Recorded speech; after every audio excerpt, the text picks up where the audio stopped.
अस्सलामुअलैकुम मेरे दोस्तों, भाइयों, मुसलमानों।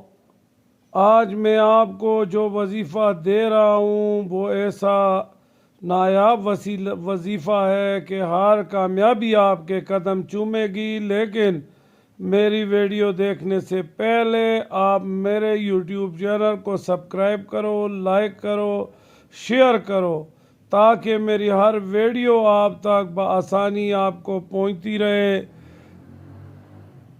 हर सुबह उठ के किबला रू बैठ के आंखें बंद करके मस्जिद नबवी के गुम्बद हिजरा को अपनी आंखों में सजा के और पाकी का गुलदस्ता अल्लाह के दरबार में पेश करके या खय्यो या कयूम, या खय्यो या कयूम, पहले 11 बार दरूद शरीफ, 500 बार या खय्यो या कयूम, फिर 11 बार दरूद शरीफ पढ़ के दुआ करें।